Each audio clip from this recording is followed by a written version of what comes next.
Bueno, hoy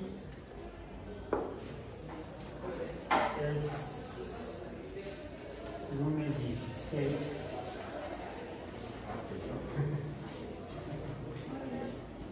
de agosto de 2022.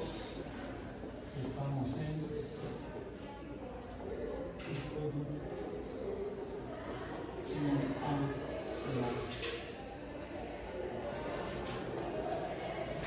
astrobiología.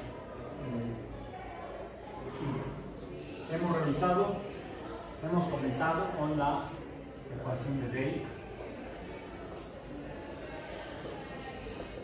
que nos permite estimar o calcular un número de civilizaciones en una galaxia. Dijimos que, de acuerdo al que postuló Drake en 1961, 62, este número depende de la tasa de formación de estrellas, de la fracción de planetas en esas estrellas, de que hay en esas estrellas, la fracción de estrellas que cuentan con planetas. O sea, si del 100% de estrellas en una galaxia, el 20% de las estrellas tienen planetas, pues de eso dependerá el número de civilizaciones.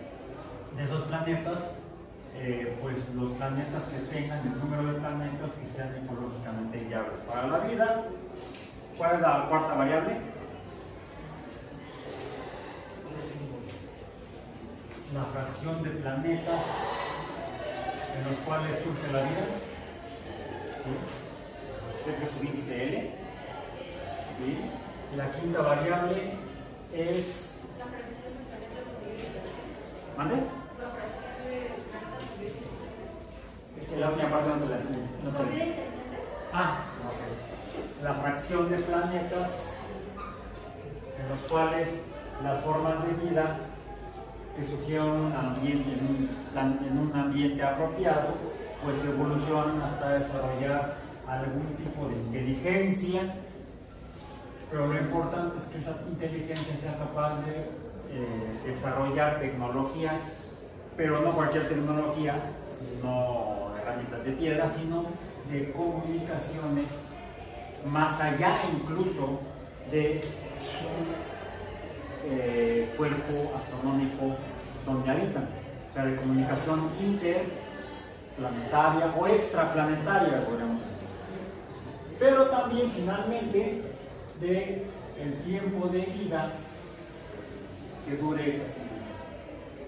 ¿Sí son estas variables? 1, 2, 3, 4, 5, 6, 7. ¿No? Bien. Así entonces comenzamos el curso revisando cómo se forman las estrellas.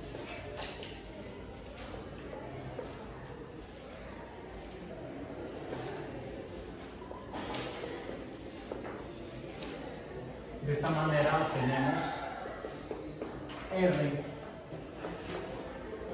asterisco. R asterisco. Vimos cómo se pueden formar cuerpos alrededor de las estrellas, cuerpos que emitan luz. Les llamamos inicialmente planetas. La fracción de pero encontramos la N es un índice de que depende. Estos planetas no son cualquier planeta alrededor de una estrella, sino los que se encuentren ¿dónde? ¿Capaces de radiología?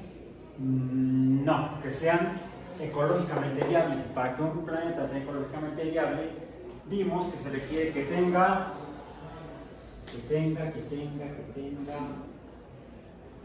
está marcado en esta imagen de alguna manera. ¿Reconocen lo que aparece en esta imagen? Sí. ¿Qué es? ¿Agua líquida? No, a ver, ¿qué ven? Una imagen de actividad fotosíntesis. Muy avanzado. Algo más básico. Lo primero que reconozcan. México, el territorio mexicano. Sí, esta parte de aquí negra, cualquier semejanza con personajes de la vida real es mera coincidencia. Una imagen negra de México, del territorio mexicano. Porque esta es una imagen obtenida desde afuera de la Tierra a través de algún sistema de captura de imagen que de alguna manera salió, se separó de la superficie de la Tierra, quizá llegó más allá de la capacidad de volver a caer, quizá se mantuvo fuera de la Tierra, quizá dándole vueltas, diríamos orbitando, y esa cosa tenía un sistema para registrar algo. Una vez registrado ese algo, tal vez luz, se procesa artificialmente y se elimina lo que uno no quiere ver.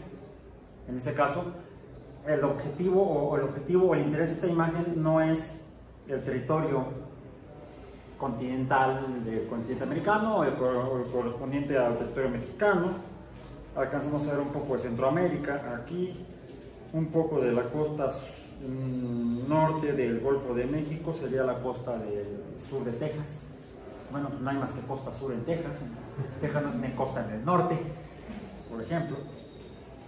Vemos aquí Baja California. Todo esto lo identificamos por la forma, a pesar de la imagen, de que lo que se ve es negro. Lo que sí se ve que no sea negro, que es a color, ¿dónde está? Pues donde no es tierra. Sabemos que aquí hay agua. ¿Cómo sabemos que aquí hay agua?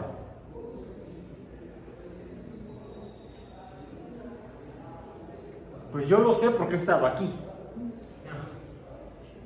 Es más, he estado aquí, he estado acá, he estado por acá, y ahí, a donde he llegado, hay agua. He estado también por acá, he estado por aquí, de este otro lado, y también he visto agua. Entonces, coincide la observación pie a tierra, se dice, con la observación obtenida más allá de la superficie terrestre. ¿Correcto? Entonces, yo puedo interpretar que esto aquí hay agua, pero lo que veo es una imagen que me muestra diferentes colores. Esto es un tanto artificial. Si ustedes se suben en un avión y se van hacia esta parte del territorio mexicano y más allá, a donde hay agua, o del otro lado, pues no van a ver manchas rojas o amarillas de esta manera. Quizás sí puedan ver algunas cosas que no sean, que sean de estos colores, pero no exactamente esto. Esto porque es una imagen modificada artificialmente. ¿Bien? Para representar que en el agua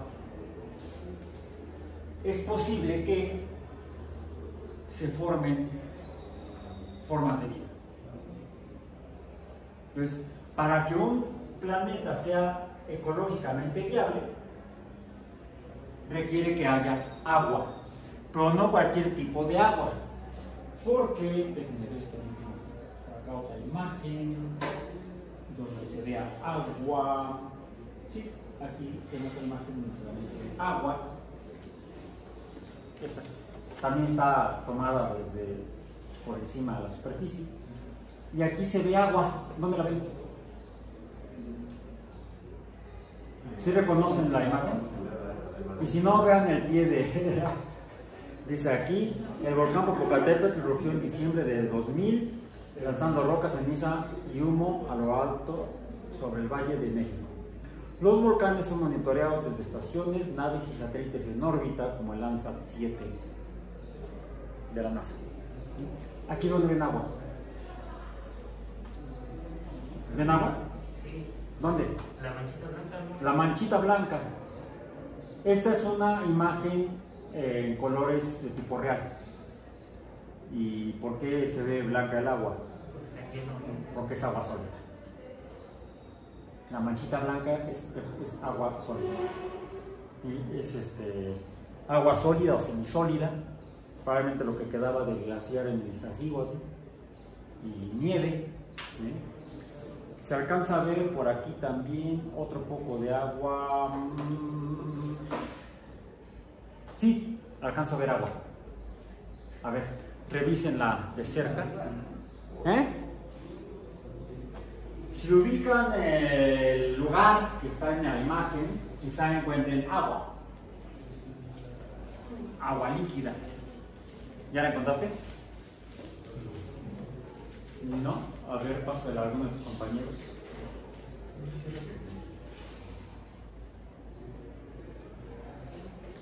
Les puedo mostrar otra imagen donde sí es más evidente la presencia del agua líquida en ese mismo cuerpo planetario. Que sea esta.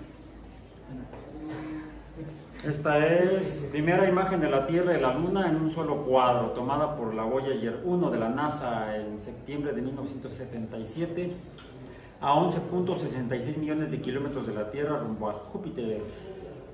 La Luna está arriba y más alejada de la Voyager que la Tierra. ¿Dónde se ve el agua? Esa es agua líquida. Y lo que se ve azul ahí es agua líquida. Entonces quizá podamos identificar sobre planetas que son ecológicamente viables si encontramos agua líquida. ¿Ya encontraron el agua líquida en esta imagen? ¿Sí? La parte superior izquierda. ¿Y qué es esa parte superior? Es el lago Navarrarillo, el que estaban secando hace poco. Afortunadamente ya no lo están secando. Porque van a hacer ahí un hidropuerto. Sí, un hidropuerto para hidroaviones. Porque esa zona se inunda. Es lo que queda de un lago que había en este lugar hace, no mucho, hace 200 años. Es más, hace menos de 200 años aquí había un lago. Cuando las tropas norteamericanas invadieron el territorio mexicano, llegaron a la Ciudad de México, y cuando llegaron a tomar la Ciudad de México, tuvieron que atravesar puentes para entrar, por ejemplo, por Churubusco, luego a Chapultepec, porque todavía había una buena parte de lo que había sido antes el lago de Texcoco, el cual es cierto, cuando en 1521 llegó aquel con sus cuates y una bola de voluntarios, muchos voluntarios. El agua era más grande y sí tuvieron que atravesar los caminos que había. Es que no pudieron tomar el metro en la calzada de Tlalpan. Faltaban algunos cientos de años para que lo construyeran, pero la calzada de Tlalpan ya existía. Igual la calzada Tuyehualco también ya existía. Varias calzadas con las cuales se llegaba al islote donde habían construido los mexicas la Ciudad de México Tenochtitlan. Entonces por ahí intentaban entrar, de hecho por ahí llegaron la primera vez, luego cuando los corrieron, pues, los mexicas obstaculizaron las calzadas y por eso cuando finalmente se dio el asalto final sobre la ciudad, fue un asalto anfibio, así como el del 6 de junio de 1944, pero en chiquito, y no atravesando el Canal de la Mancha, sino atravesando el lago Texcoco en bergantines. Finalmente lograron tomar la Ciudad de México. Es interesante lo que sale cuando uno encuentra y se pone a hablar sobre el agua, ¿no? Es importante históricamente en la existencia de vida en un planeta donde surgió la vida,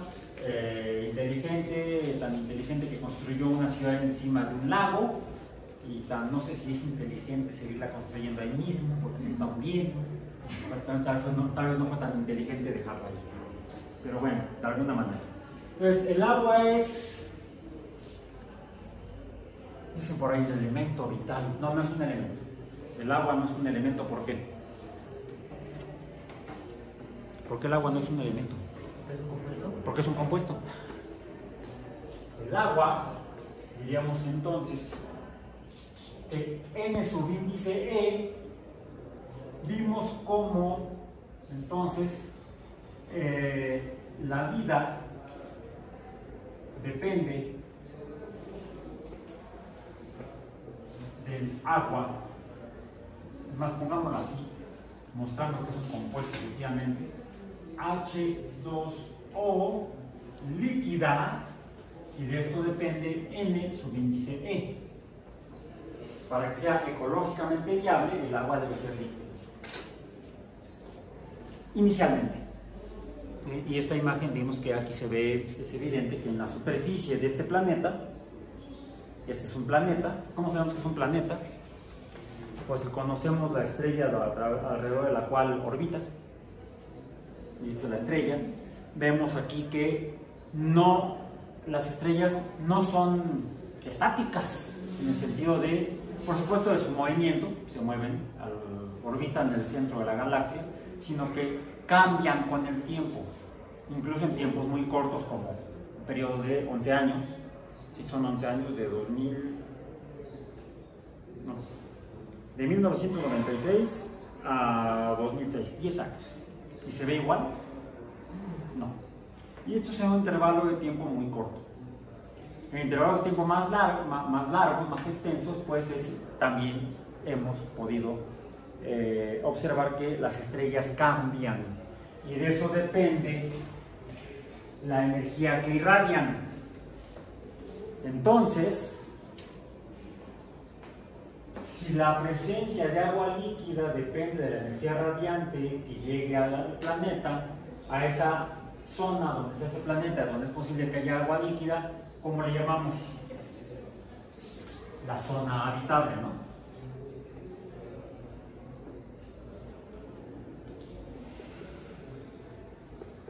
La zona habitable está en función de la presencia de agua líquida. Por eso la puse así. F de H2O subíndice N. La zona habitable, ZH, depende de la presencia de agua líquida.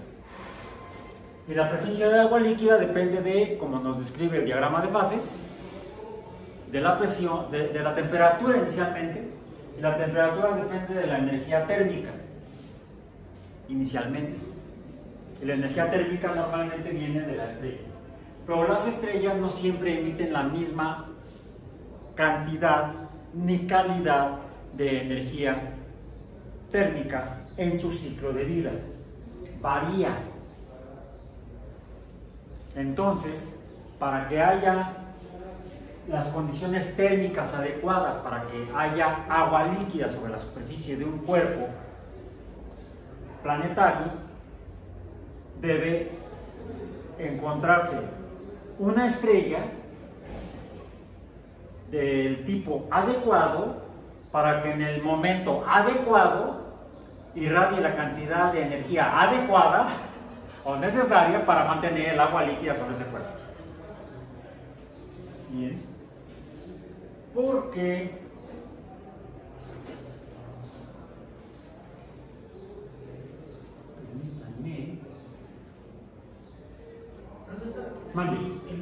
si un planeta, supongamos errante, mantuviera una temperatura constante por energía radiactiva, ¿sería viable la vida ahí? ¿por energía qué? Por energía radiactiva, por decaimiento radiactivo. Por decaimiento radiactivo. El problema es que la cantidad de calor que al menos se detecta que pueda partir del interior de un planeta a la superficie para mantener el agua líquida tendría que ser demasiado grande.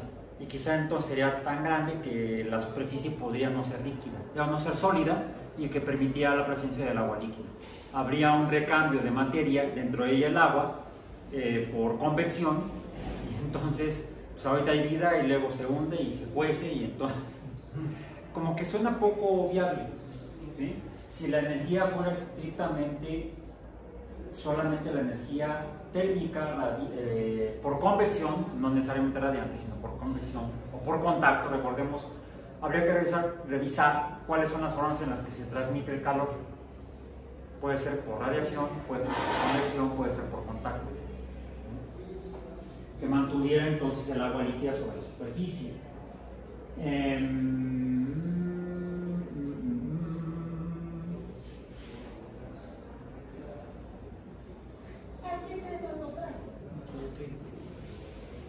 No lo traje.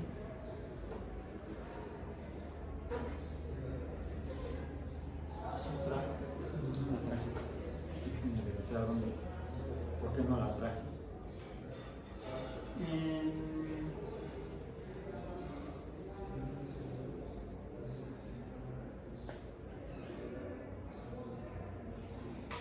No te aletargues, internet.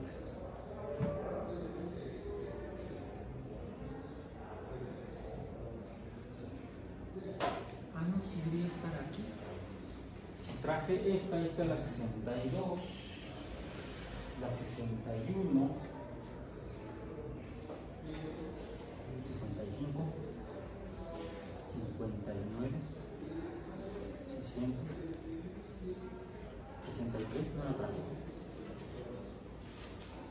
No la tengo aquí, qué raro. 63, 62. Acá está. Acá está. La vez acabamos. Esta. En esta vemos la Tierra con agua líquida y agua en fase de vapor. Nubes.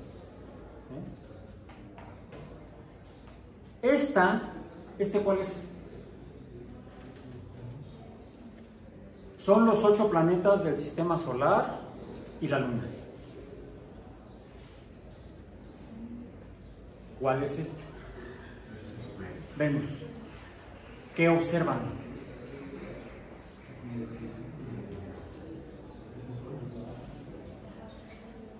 Que es una imagen de la superficie.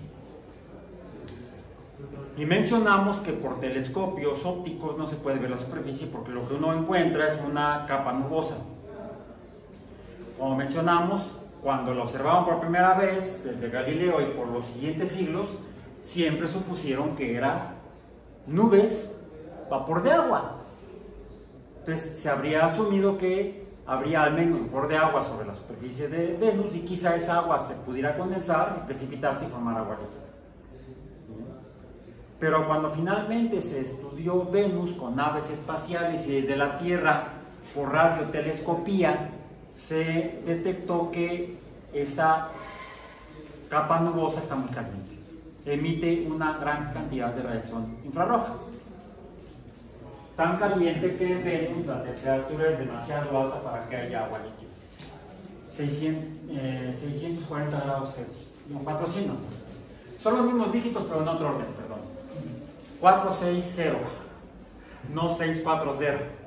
460 grados Celsius. La temperatura sobre la superficie de Venus. Sí, más arriba está un poco más caliente y luego más frío. Si revisamos las láminas de déjenme ver, química y planetas habitables, origen del agua y gases en planetas terrestres, o sea, de tipo rocoso. Sí, esta espero que la hayan descargado del sitio web correspondiente. Y nos pasamos a la lámina, déjenme ver, es en esta, creo que es en la otra. Ah, sí, aquí está. Aquí está. Origen del agua. No, creo que es en la otra lámina, en la otra presentación. Es en la bases de las atmósferas planetarias, temperatura y presión. El archivo se llama kimatm.pdf. ¿Sí? Si en este vamos a la lámina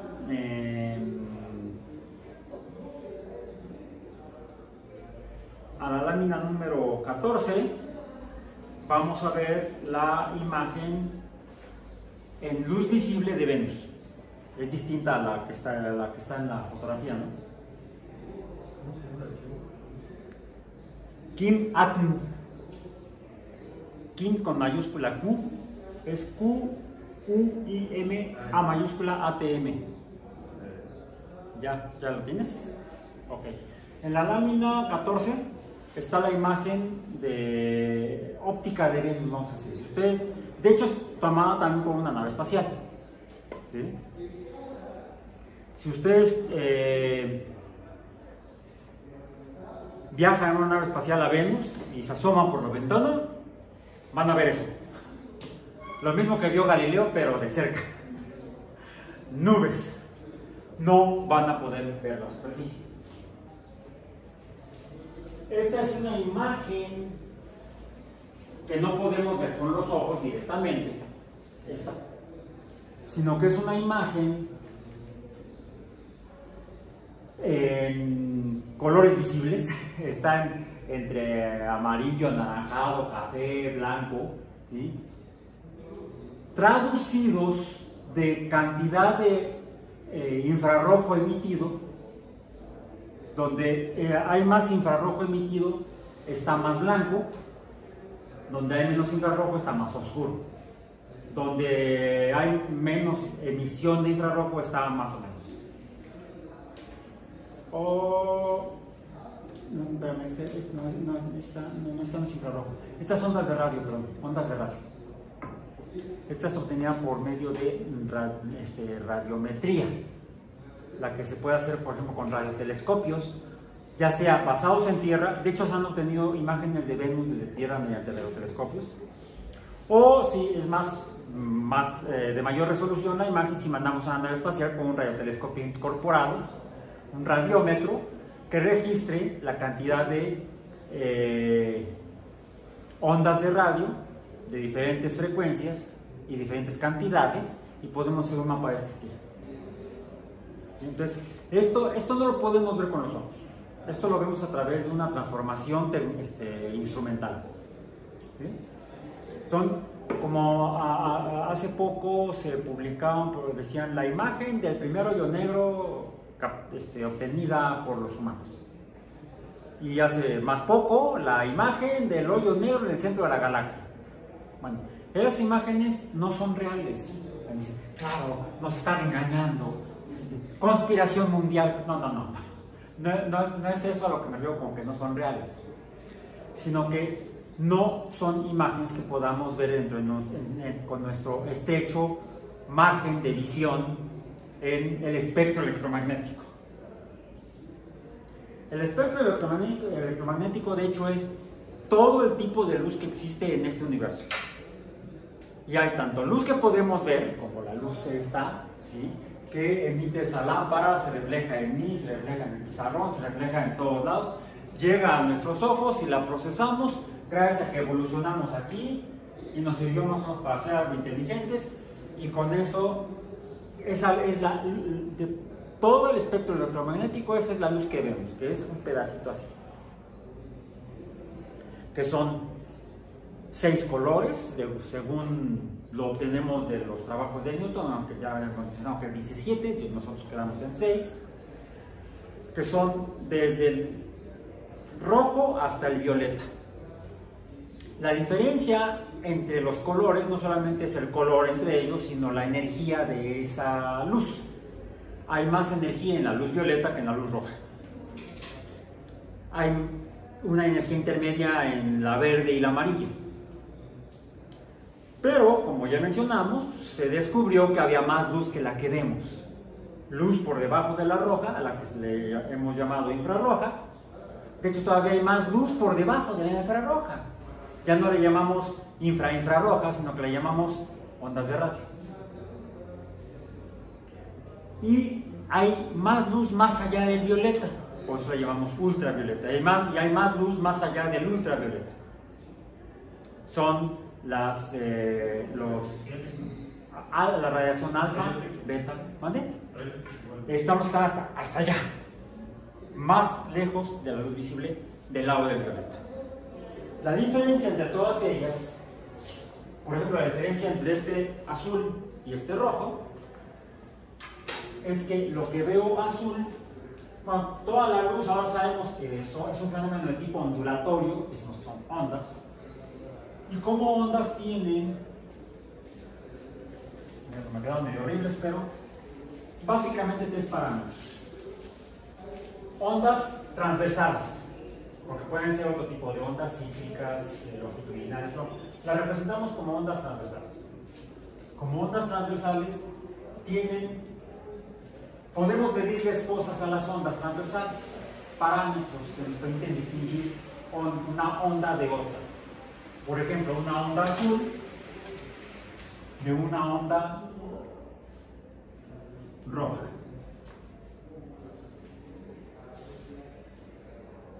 Ahí está. Okay. ¿Y por qué lo hago así? ¿Por qué la represento así? Porque acá tengo otro plumón. La primera diferencia entre estas dos, más allá del color, y lo hice intencionalmente, de acuerdo a los colores, es el número de veces que sube y que baja, ¿sí?, a lo largo del eje horizontal. A eso le llamamos frecuencia. En un intervalo de magnitudes horizontales iguales, ¿cuál sube más veces que la otra? La azul sube y baja más veces que la roja, digamos, en un intervalo de un grado. En esta subió y bajó y regresó al origen, o sea, sube, baja, atraviesa, llega a un valor bajo límite, vuelve a subir y regresa al origen. A esto le llamamos periodo, ¿sí? Primera cantidad.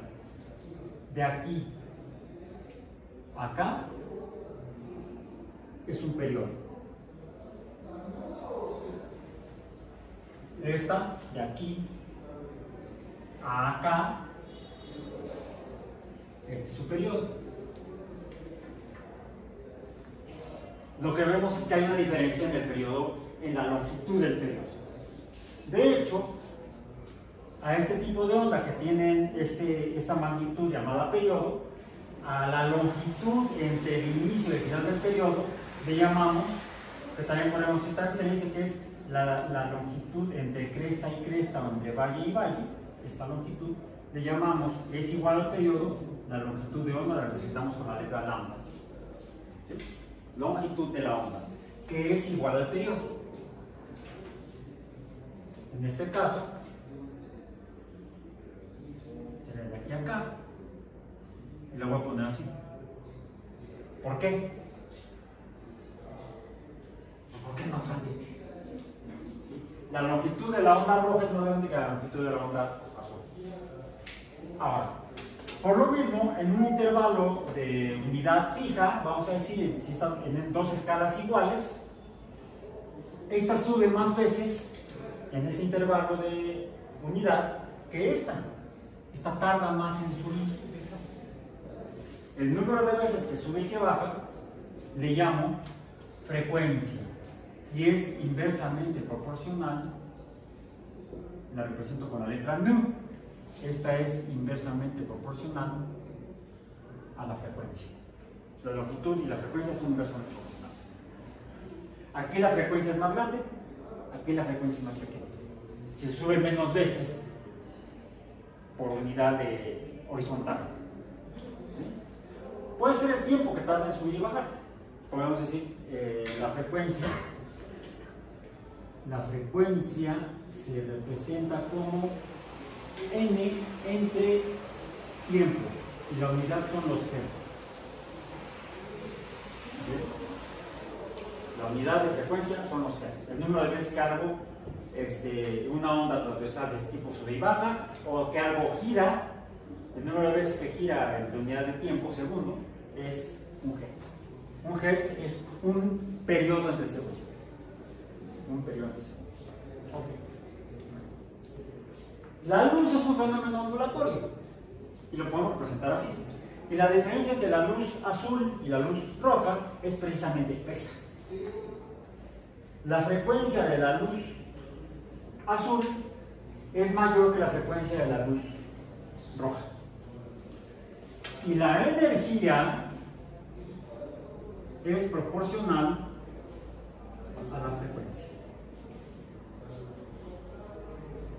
En otras palabras, mientras más grande sea el número de frecuencia, hertz, mayor será la energía de una onda. Si la luz azul tiene una frecuencia mayor que la roja, ¿cuál luz tiene más energía? Pues la azul. La roja tiene menos energía. Hay otra fuente de energía u otra forma de energía en cualquier fenómeno ondulatorio, como la luz, que sería, lo voy a representar por acá, algo así.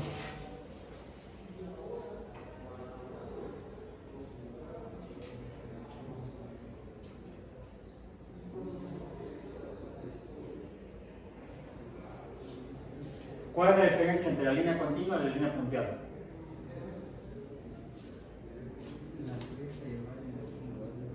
Es la altura o profundidad de la onda. Esta se llama amplitud. Mientras más alta sea la onda, transversal en este caso, mayor es la amplitud.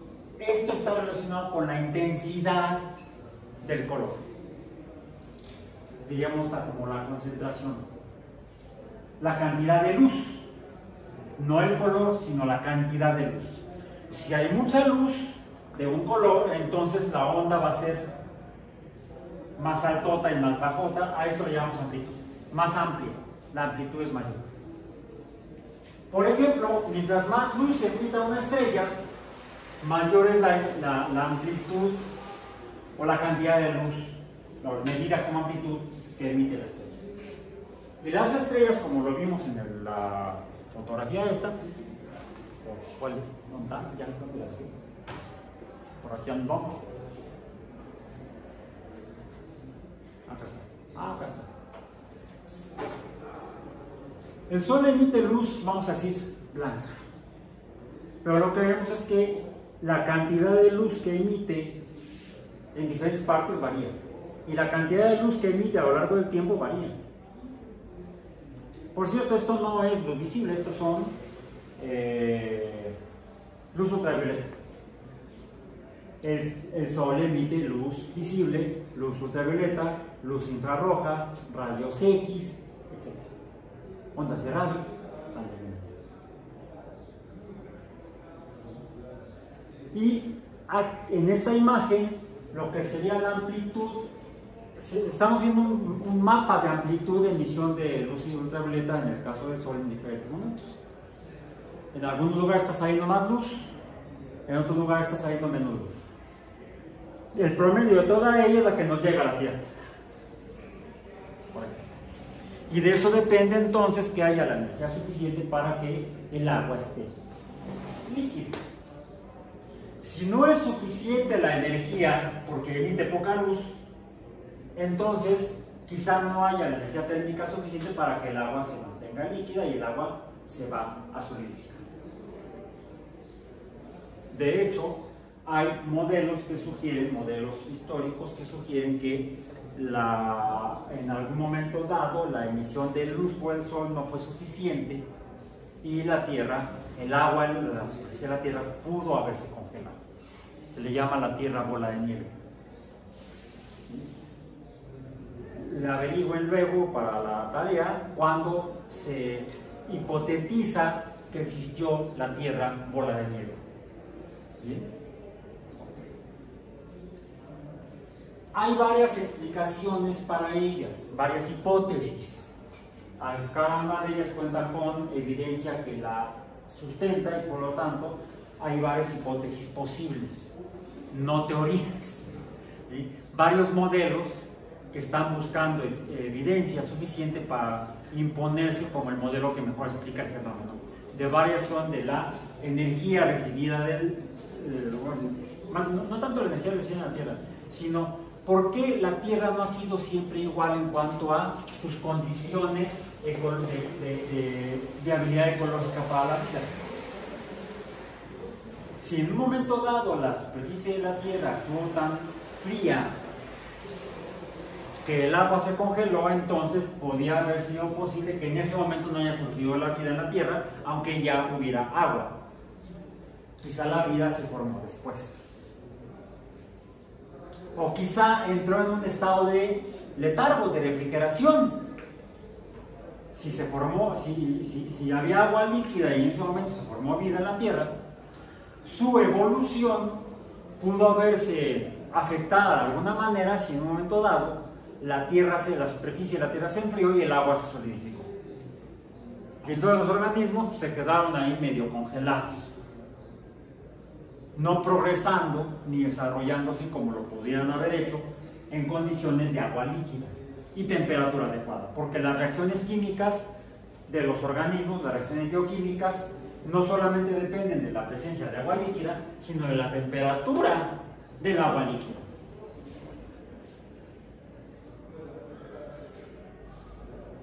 ¿Por qué conservamos los alimentos en refrigeradores? O en congeladores. Para que los microorganismos no se reproduzcan tanto, de modo que sea alta la concentración, que cuando no lo comamos nos pongamos una infección intestinal por ingesta excesiva de microorganismos, aunque no sean patógenos. Muchas enfermedades gastrointestinales no se deben a la ingestión de organismos patógenos, sino al exceso en la ingestión de microorganismos que, no siendo patógenos, al ser demasiados, modifican nuestra microbiota. En mis tiempos le decían flora intestinal. Y entonces te agarra el corte que te alcanza. Entonces, por eso, además, mientras más se reproduzcan los organismos en el alimento, más probable es que efectivamente se lo coman antes de que nosotros lo comamos y entonces ya no esté disponible para nosotros en condiciones adecuadas. Echado a perder. ¿Sí? A veces sí lo que necesitamos es que esté echado a perder. Si no, que es el yogur. Leche echada a perder. Leche agriada. Pero por un microorganismo, unos lactobacilos que no nos hacen daño, sino que al contrario, contribuyen a un buen estado ecológico intestinal. Entonces, la existencia de agua líquida sobre la superficie de la Tierra ha variado a lo largo del tiempo de la existencia de la Tierra, y puede haber sido por variaciones en la emisión de radiación de la luz del Sol. Pero no es la única causa. La Tierra junto con el Sol, más bien se mueve junto con el Sol orbitándolo. Ahí está la Tierra orbitando. Los 8 planetas orbitando al Sol. Más o menos. ¿Okay? Viajan así orbitando al centro de la galaxia. Y la galaxia no es homogénea. Hay nubes de polvo y gases. Y a través de esos pasa el sistema solar. Y es como cuando uno va en el auto por la carretera de noche y de repente, vas con las luces prendidas, pero de repente, aunque vas con las luces prendidas, no ves nada. ¿Por qué?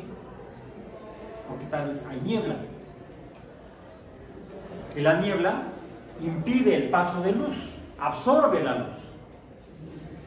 Y entonces, si el sistema solar pasó a través de nubes de materia, nubes de gases, nubes de polvo, pues quizá no llegó suficiente radiación solar a la Tierra para mantenerla en condiciones térmicas adecuadas para la presencia de agua líquida. Además, la Tierra tiene varios movimientos: el de rotación, el de traslación y el de la precesión de los equinoccios, que es una especie de bamboleo como de trompo que pierde fuerza rotacional.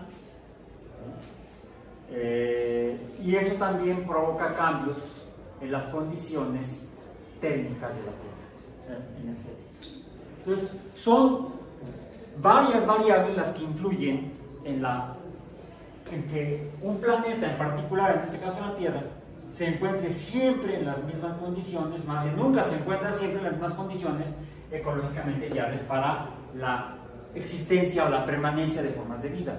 Quizá eso ha provocado cambios climáticos a lo largo de tiempos muy largos, no tiempos cortos, sino tiempos largos,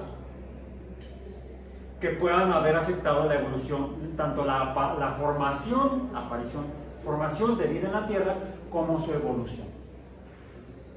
Y quizá en algún momento dado esos mismos cambios naturales pudieran llegar a provocar la extinción de la vida en la Tierra. Esos son los llamados ciclos de Milankovitch, porque así los propuso un geólogo europeo.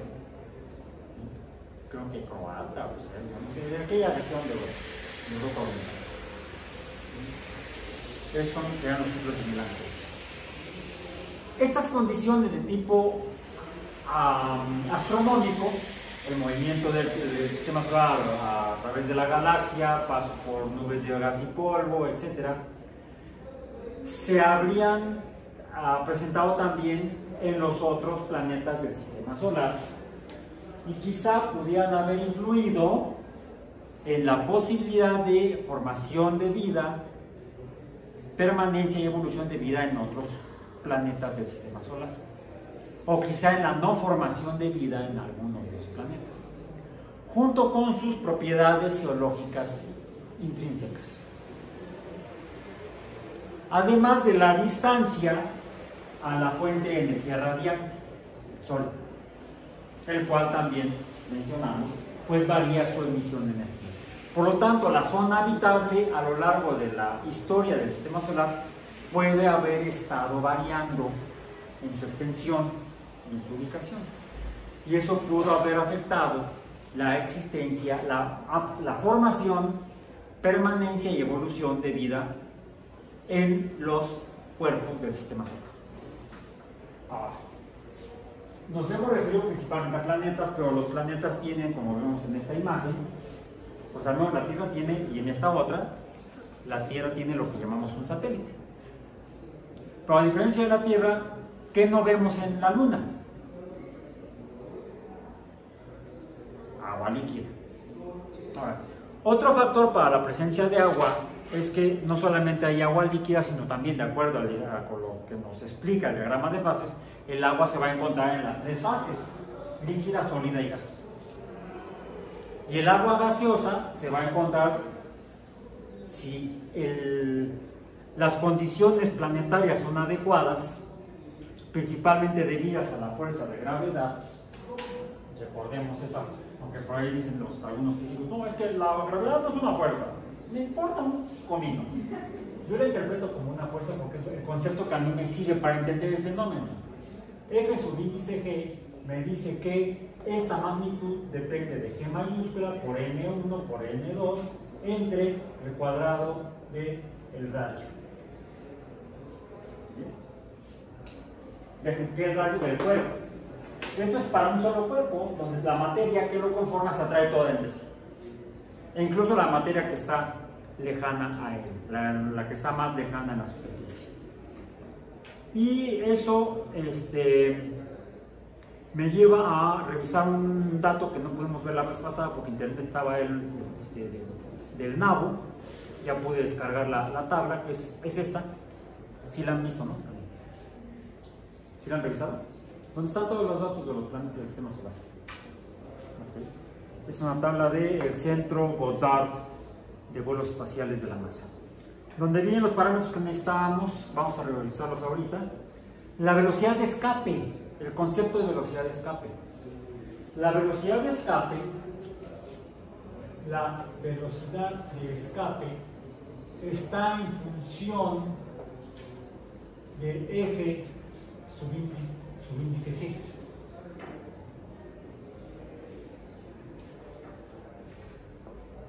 La velocidad de escape, más es vectorial, la fuerza es vectorial. Las masas no son vectoriales, pero la acción entre ellas sí es vectorial. El radio es vectorial. Ok.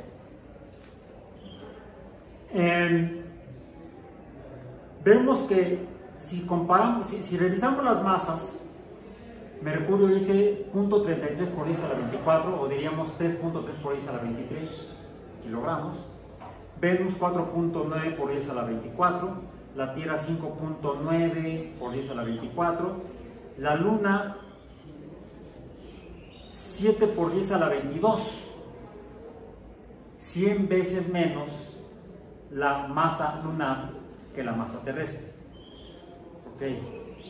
Y si vamos a la columna, en esas columnas, hasta la línea donde está la velocidad de escape, mercurio, masa 3.3 por 10 a la 23, velocidad de escape 4.3 kilómetros entre segundo.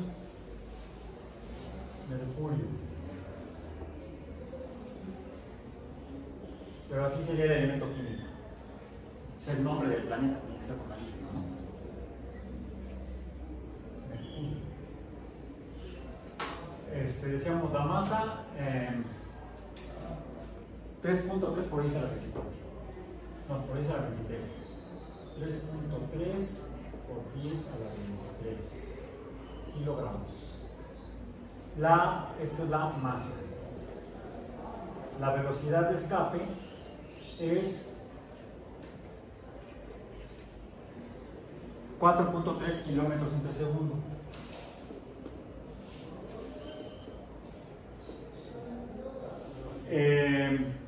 Venus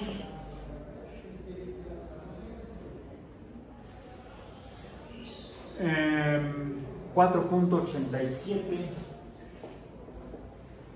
Voy a obviar por 10 a la 24. La velocidad de escape 10.4. Vemos que es más del doble.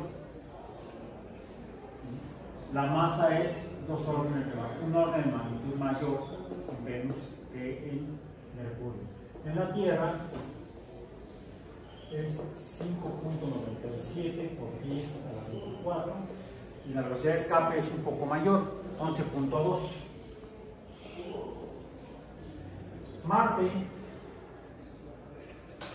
miércoles, jueves y viernes. No, antes de Marte dijimos la Luna. La Luna. Y ponemos acá más. Y terminamos con Júpiter. La Luna es 7.3 por 10 a la 22. Y la velocidad de escape es 1.6. No, claro, la gravedad. 2.4. 2.4 metros entre segundo. Kilómetros entre segundo. Marte, 6.42 por 10 a la 23. 6.42 por 10 a la 23. Y la velocidad de escape es 5.0. Y Júpiter es 1.89 por 10 a la 27. 1.89 por 10 a la 27. Y la velocidad de escape es 59.5.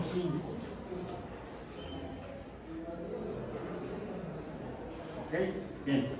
Entonces, ¿qué nos dice eso sobre esto?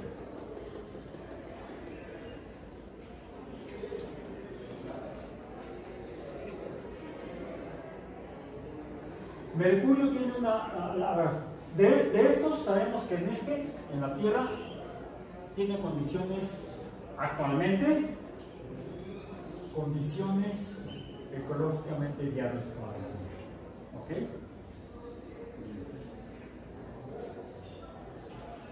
Debido a esta masa y a esta velocidad de escape, tiene una atmósfera.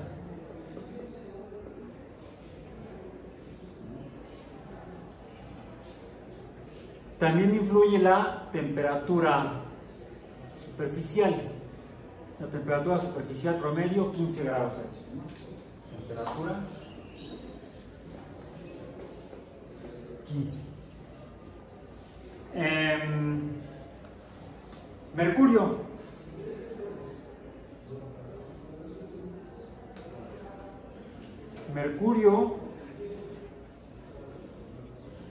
la temperatura es 167. 467. Palabras.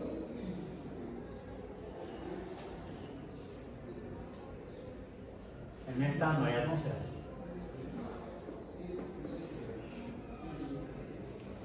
Por dos causas. La velocidad de escape muy pequeña. Cualquier cosa que se mueva más rápido que esto se va. Y la temperatura superficial. Si estuviera la presión, el problema es que la presión ¿de qué depende? De la presencia de materia. Que la materia esté en movimiento, esté colisionando una contra otra, esas colisiones provocan cambio de velocidad en la materia. Al haber cambios de velocidad hay aceleración, la materia tiene masa, aceleración por masa es igual a fuerza. Fuerza sobre área es igual a presión. ¿Sí? Entonces, requerimos que haya materia. Si no hay atmósfera, debido a una baja masa y una baja velocidad de escape y una alta temperatura, pues no habrá materia retenida que ejerza presión más allá de la presión de la materia sólida que conforma el planeta. Pero esa no nos sirve inicialmente.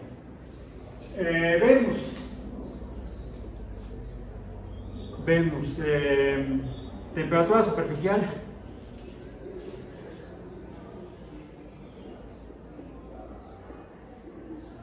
No puse las unidades, grados Celsius. Aquí son kilómetros en segundo y son kilogramos. Para quitar estas unidades. 464 grados Celsius. ¿Hay atmósfera? Si fuera por la temperatura, no debería haber atmósfera, pero la masa es suficientemente grande para que la velocidad de escape sea grande. Entonces, gases pequeños pueden escapar. Gases pequeños con gran energía cinética pueden escapar a la fuerza gravitacional de Venus, al pozo gravitacional de Venus, dirían nosotros. Pero si alcanza a retener masa gaseosa lenta, grande, moléculas grandes, como cuáles: dióxido de carbono, óxido de azufre, vapor de agua, pero no vemos agua en la atmósfera de Venus. ¿Cuál es la composición de la atmósfera de Venus?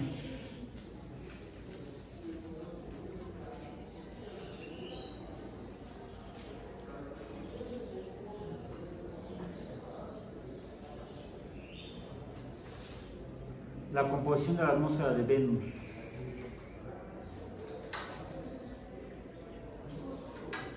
A ver si la tenía por aquí.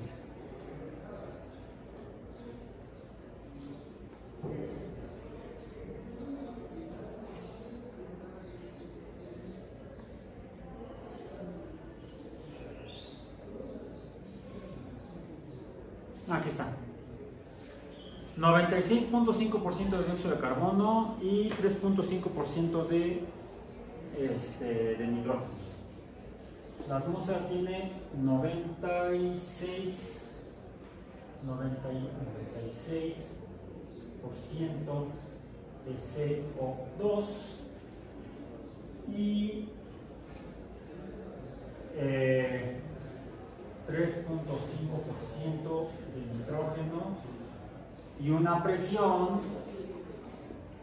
en las atmósferas de un montón.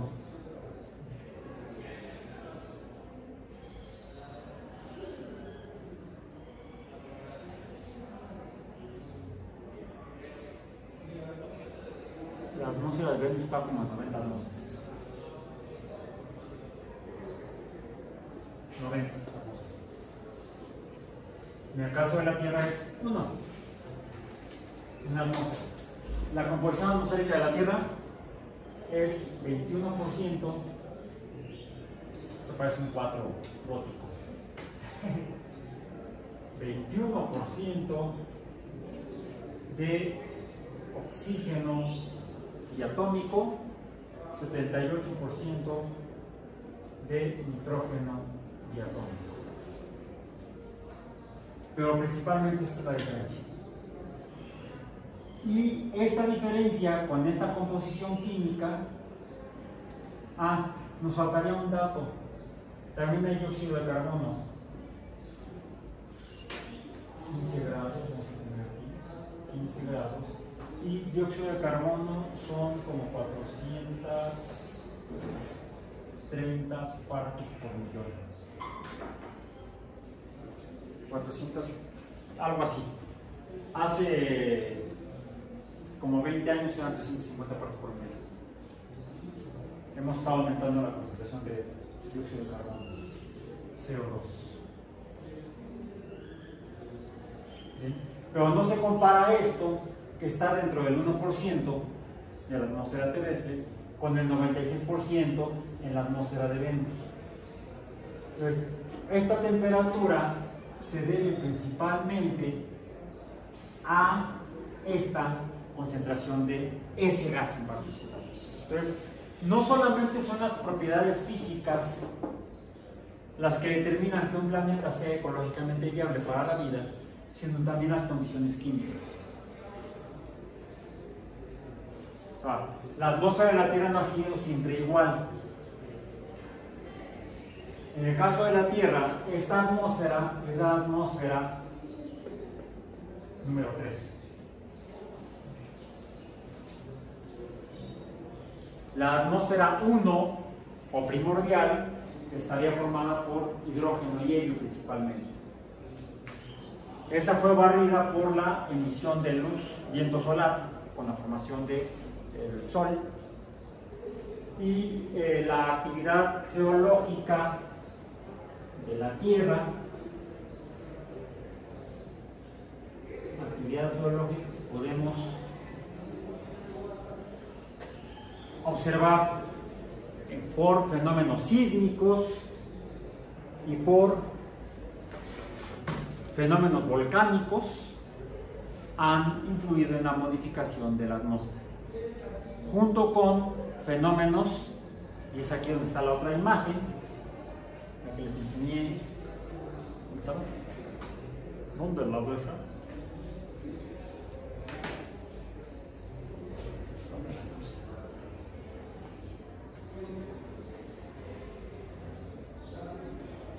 La primera que les mostré.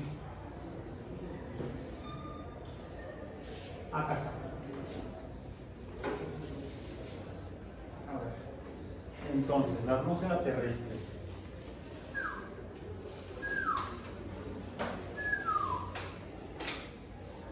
La atmósfera terrestre se ve modificada por actividad volcánica, por actividad tectónica, y ahí se caen cosas. Por actividad biológica. A ver, me tiene hecho una mano.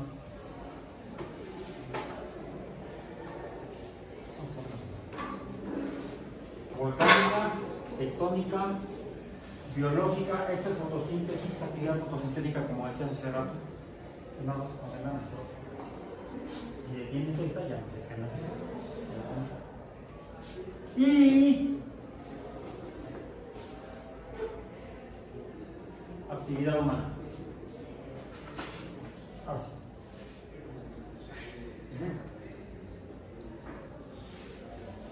Esto es lo que les dice yo acá.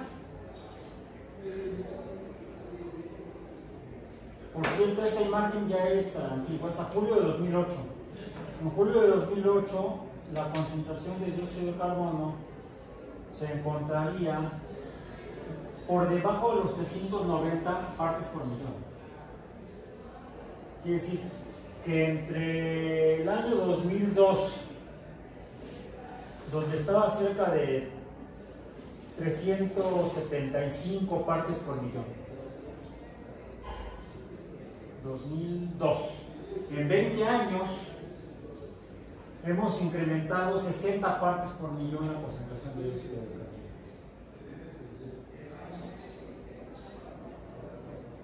Una muestra de la existencia de vida en la Tierra, F subíndice L, y no sé de F subíndice I. No sé qué tan inteligente sea esto.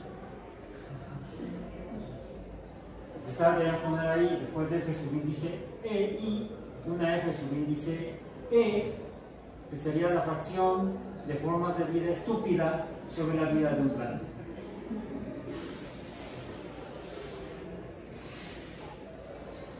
Bueno, ok. Finalmente, lo que debemos observar, bueno, bien aquí aunque luego vamos a sentarnos más en a revisar con mayor detalle las condiciones de Marte, por ejemplo. En la misma presentación, Kim Allen, ¿sí? Está esta imagen, no sé si ya la vieron, es la lámina número 26, donde muestra lo que puede haber pasado con la atmósfera de Marte. Vayamos a los datos de Marte, a los datos planetarios de Marte. Decíamos, la Luna ya vimos que no tiene atmósfera, tiene una cubierta polvosa de regolito flotante debido a su baja masa, por lo tanto baja fuerza gravitacional, ¿sí? La velocidad de escape es de 2.4 kilómetros por segundo, por eso es que no hay atmósfera, ¿sí? Y además del factor de baja fuerza de gravedad debido a la baja masa,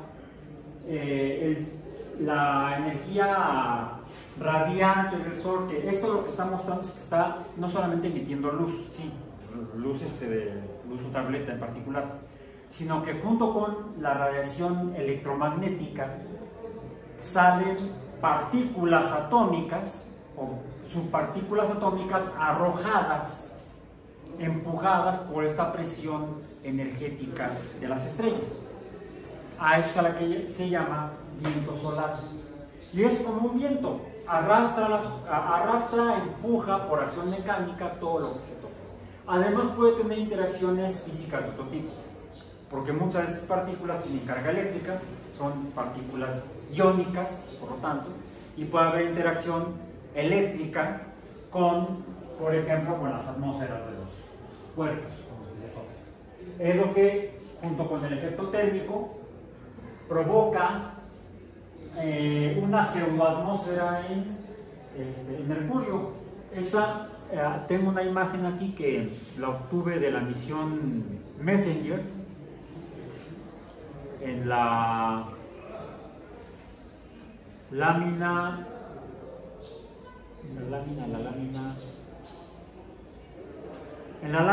número 5 de Kim Allen. Esta imagen. ¿Sí la vieron ya, la lámina 5? Lo que dice aquí es representación artística de la exósfera de calcio de Mercurio. Es decir, debido a la acción térmica del Sol por la cercanía del Mercurio al Sol, en el lado diurno es tan alta la temperatura que los materiales metálicos, los elementos metálicos como el calcio, subliman, pasan de sólido a gas, no se funden debido a la baja presión por la ausencia de atmósfera, ¿sí? Eso también lo muestra el diagrama. Bueno, lo mostraría el diagrama de fases del calcio. Toda sustancia en este universo obedece a las leyes de la termodinámica y por lo tanto toda presenta cambios, toda la materia se puede encontrar, o toda sustancia se puede encontrar en cualquiera de los tres estados físicos estándar, vamos a decir, sólido, líquido y gas. ¿De qué depende? De la energía de las partículas que forman a la materia. Por ejemplo, si un cuerpo está formado por hierro, No sé si mencionamos los meteoritos que hay en los museos en la Ciudad de México, los que están a la entrada del museo del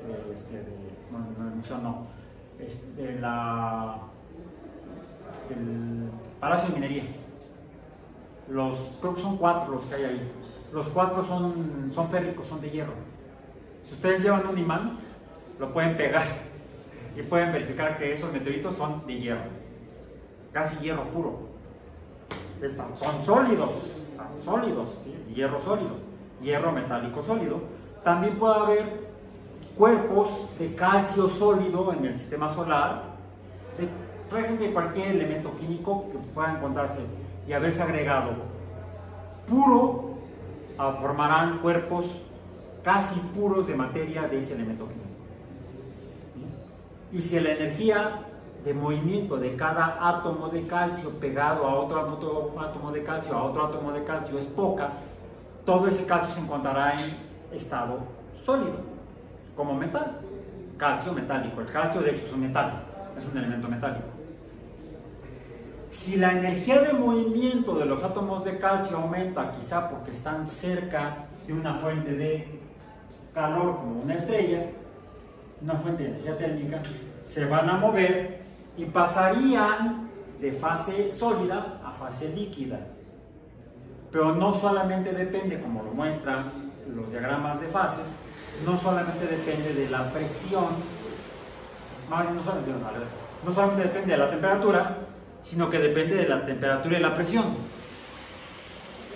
Dado que en el espacio interplanetario, interestelar, intergaláctico, hay poca materia, pues entonces no se ejercen fenómenos de presión. Fuerza sobre área, punto. La presión es fuerza sobre área, aquí y en el espacio exterior. Si hay materia que cambie su velocidad por colisiones, se estarán ejerciendo presiones, es que sea presión.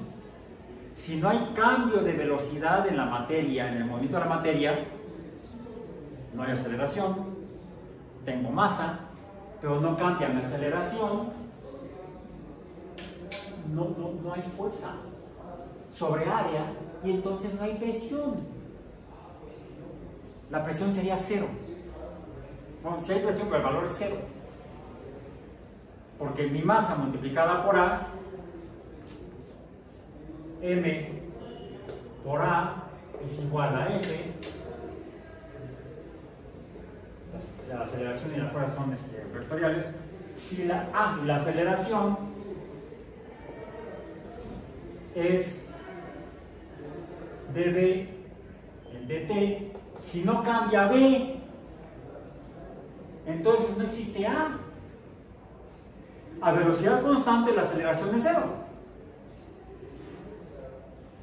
Si una partícula que escapó por la baja velocidad de escape de mercurio, un átomo de calcio se escapó, como es más o menos lo que muestra esta imagen, no es uno, son muchos átomos de calcio que escapan de la superficie de mercurio, debido a la energía térmica del Sol, se empiezan a mover, pasan de sólido a gas, sin pasar por líquido. El fenómeno físico se llama sublimación. El paso de sólido a líquido se llama fusión, se funde. El paso de líquido a gas se llama evaporación o ebullición. Pero puede pasarse del sólido, del planeta sólido, al gas interplanetario sin pasar por líquido. Es un fenómeno de sublimación, el mismo que se da en los cometas cuando se acercan al Sol. Los cometas son sólidos, son masas sólidas de agua sólida, de metano sólido, de amoníaco sólido y de otros materiales sólidos, átomos, materiales atómicos y moleculares, que cuando se acercan al Sol, la energía térmica del Sol provoca la sublimación del material y es lo que forma las caudas de los cometas. Bueno, de hecho hay quienes llaman a esto, en el caso de Mercurio, no una atmósfera de Mercurio, sino una cola de tipo cometario. Y eso lo dicen algunos astrónomos. es que Venus presenta una cola de tipo cometario sin ser un cometa. Es un planeta con cola de cometa. O sea, uno ya encuentra personalidades medio raras en el sistema solar. Allá ellos, yo no los voy a juzgar. Cada planeta es como quiere o como puede. No, es como determina sus propiedades naturales, su composición física, si es sólido, si es gaseoso, pero eso depende de dónde se encuentra respecto al Sol. ¿Cuál es la diferencia entre Mercurio y Júpiter, la más elemental? No, la distancia al Sol. Mercurio pudo haber empezado como una masa muy grande al crecer, en la formación del sistema solar. No lo podemos saber, estoy pensando en voz alta. Ahí está la nube de gas y polvo alrededor del Sol y hay suficiente masa ahí para agregarse. Pero quizá la presión del viento solar fue tan grande que los gases que estaban siendo atraídos entre sí por la masa para formar un protoplaneta se vieron barridos por el viento solar del Sol temprano. Y entonces no le dieron chance a Mercurio de crecer. Y se quedó chiquito. En cambio, Júpiter estaba más lejos, esa masa. El viento solar le hizo lo que el viento a Juárez. Y la masa de estos gases y polvos pudieron hasta crecer a la masa actual de Júpiter de 1.89 por 10 a la 27 kilogramos. Ahora, su velocidad de escape es tan grande debido a su masa tan grande que no podemos llamar de hecho a los gases que forman a Júpiter ni a Saturno ni a los otros dos planetas gigantes del sistema solar, Urano y Neptuno, no les podemos llamar atmósferas. O tal vez sí, pero los astrónomos no le llaman atmósferas. Se llama planeta gaseoso.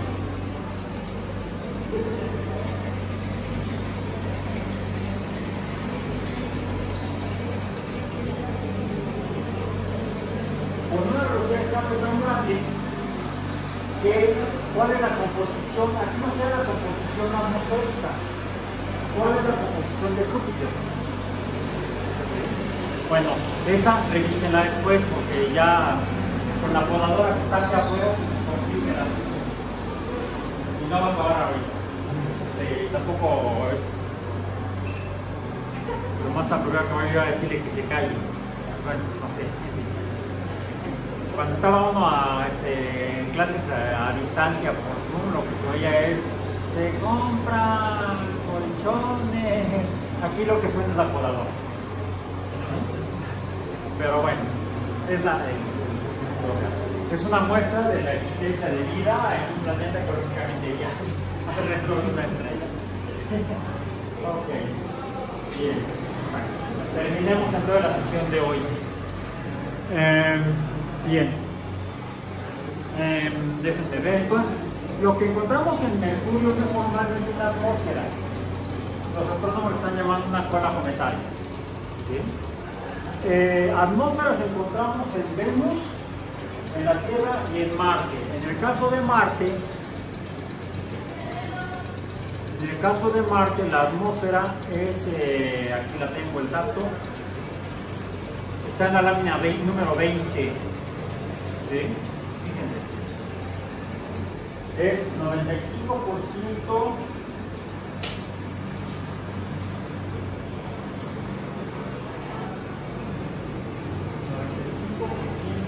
CO2.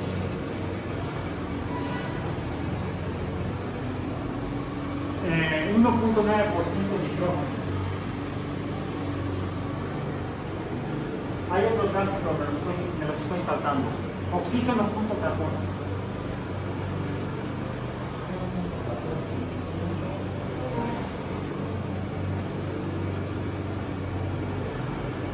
Pero la presión, ¿cuál es?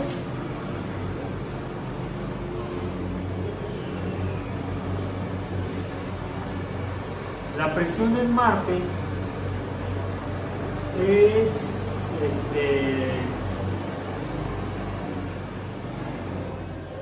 0.01 atmósferas. Es la centésima parte de la atmósfera, de la presión de la atmósfera terrestre.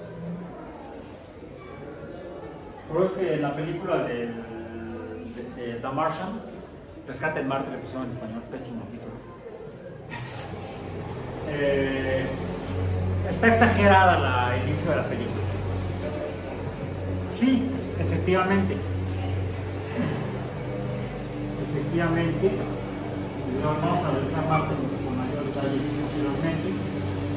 Esta es una de las primeras fotografías obtenidas de Marte, en Marte, por una de las Vikingo, la Viking 2, que aterrizó en el 76 en Utopía. Parece un desierto. ¿Y el cielo de qué color se ve? Rosa. Esta es una imagen generada por computadora, es artificial, eso no existe, es un modelo de cómo habrían aterrizado los siguientes robots en Marte. Este fue el primer robot rodante, el Sojourner, de la misión Pathfinder, que aterrizó en 1997, en julio del 97. Este robot rodante es del tamaño de un horno de microondas. Del tamaño de un horno de microondas. O sea, imagina tu horno de microondas con 6 ruedas, más o menos. Impulsado por celdas fotovoltaicas. Y esta es también otra imagen artística de la siguiente generación de robots en Marte, los llamados los rovers Spirit y Opportunity, que aterrizaban en 2003 y 2004, no, en 2004, lanzados en 2003 y aterrizaron en 2004. Estuvieron operativos el Spirit durante 6 años, las misiones iban a ser de 6 meses. Spirit operó 6 años y Opportunity operó como 12 años, hasta que eran impulsados por celdas fotovoltaicas y el polvo marciano que se les caía encima terminó tapando las celdas fotovoltaicas y entonces se murieron. Ya no pudieron cargar sus baterías. A pesar de, ¿qué ven aquí?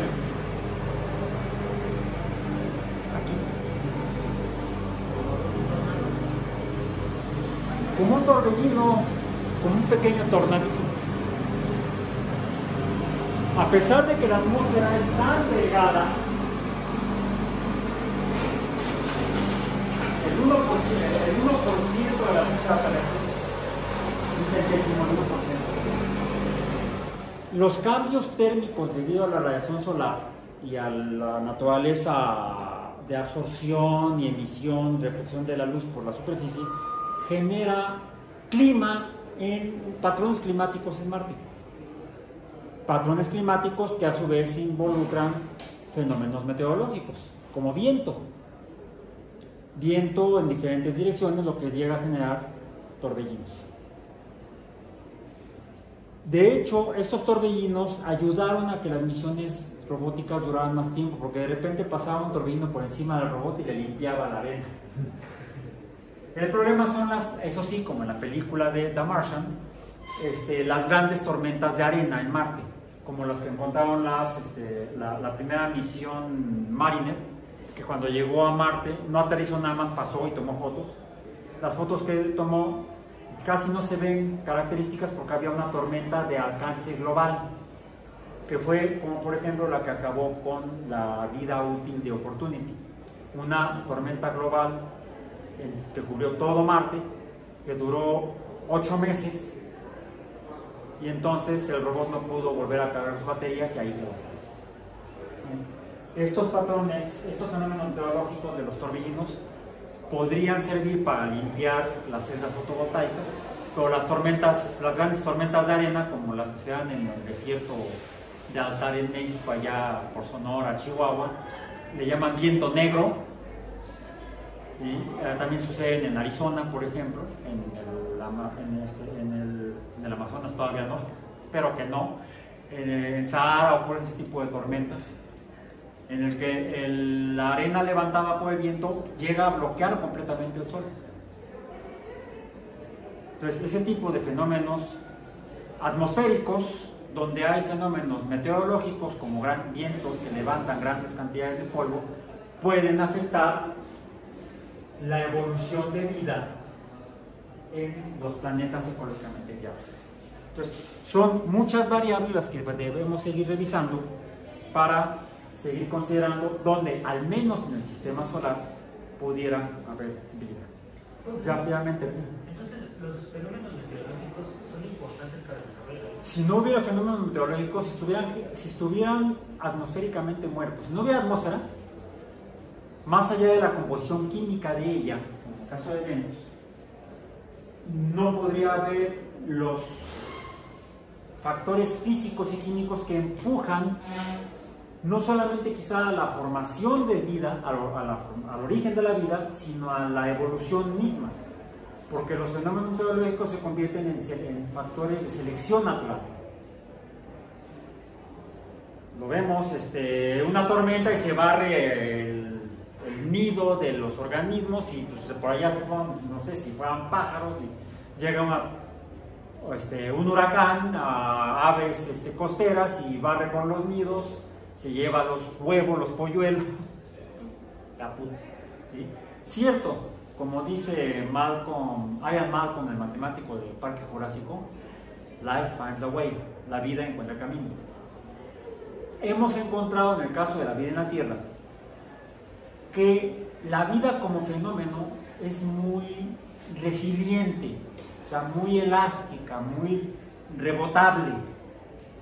Se puede ver afectada por factores ambientales, físicos, químicos y biológicos, verse disminuida la cantidad de organismos, la cantidad de especies, pero con algunos que sobrevivan, al volver a cambiar las condiciones ambientales, esos sobrevivientes pueden volver a reproducirse y volver a repoblar los nichos o ecosistemas que se han visto casi esterilizados, limpiados, vamos a decir.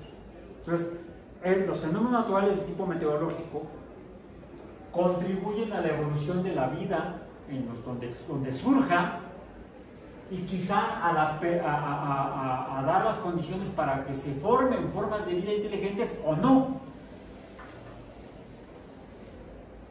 La aparición de formas de vida inteligente, esta F sub índice I, es sumamente dependiente de factores ambientales de tipo atmosférico, climáticos, meteorológicos. Ahora, podemos hablar de atmósferas gaseosas, pero quizá también debamos empezar a hablar de atmósferas líquidas. Lo vamos a revisar más adelante, porque tenemos este tipo de estudios. Esto es Titán, satélite de Saturno. Se ven como piedras de río, ¿no? Ahí los voy a dejar, no los voy a explicar. Nos vemos la próxima clase.